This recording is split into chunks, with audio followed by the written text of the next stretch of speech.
তো আজকে 15 আগস্ট জাতীয় শোক দিবস। জাতির পিতা বঙ্গবন্ধু এই দিনকে হত্যা করা হয়েছিল। তো আজকে 15 আগস্ট আমাদের যশোরের প্রত্যেকটা সেক্টরে প্রত্যেকটা জায়গায় এই দিনটি পালন করা হয়। খিচুড়ি রান্না হয়, নেতা যারা আসে আওয়ামী লীগের সবাই মিলে খাওয়া দাওয়া করে।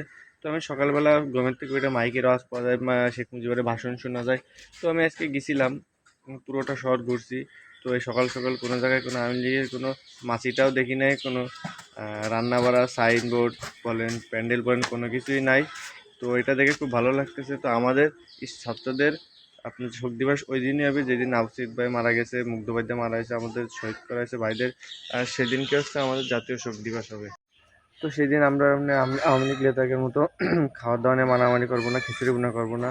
সেদিনকে করবো হচ্ছে তাদের জন্য মসজিদে মিলাদের আয়োজন করবো, দোয়ার আয়োজন করবো, তাদের জন্য দোয়া করব, আল্লাহ তাদেরকে বেশ নসিব করুক। এটা হচ্ছে আমাদের ছাত্রদের প্রত্যাশা। তো আপনাদের কী কী প্রত্যাশা আমার কমেন্ট বক্সে জানিয়ে যাবেন। আর আজকে কোনো শোক দিবস হচ্ছে না, এটা দেখে কার কার ভালো লাগতেছে তারাও জানিয়ে যাবেন।